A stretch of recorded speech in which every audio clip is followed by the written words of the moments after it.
আমাদের মূল হাতে জিনিসপত্রের দাম মূল হাতিয়ার এই সরকার এই 3 বছরের রাজ্য সরকারের বিশেষ করে মানে অকর্মণ্যতা তুলে ধরা, অর্থাৎ শুধুমাত্র জিনিসপত্র নয়, নারী লাঞ্ছনা, ঘরে ঘরে যেভাবে ধর্ষণ চলছে সারা বাংলার গ্রামে গ্রামে, সেগুলো তুলে ধরা, স্থায়ী সরকার তৈরি করা। অবশ্যই অনেক জনমত সমীক্ষায় অনেক সময় আমরা 2004-এও দেখেছিলাম তারা বিজেপিকে এগিয়ে রেখেছিলেন, সেখানে ইউপিএ 1 তৈরি হয়েছিল।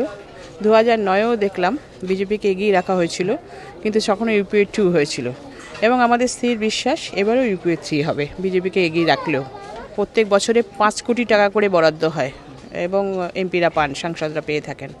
সেখানে আমি মনে করি যে মানুষের যেটা বেসিক নিড, অর্থাৎ পানীয় জলের খুব সমস্যা, সোয়ারেজ সিস্টেমের সমস্যা, এছাড়া মানুষের যে একটু খেলার জায়গার ভালো, পার্কের অবস্থা ভালো নেই, সেরকম বিভিন্ন মানুষের যেটা বেসিক নিড, আমার মনে হয় সেইটার উন্নয়নটা আগে করা দরকার।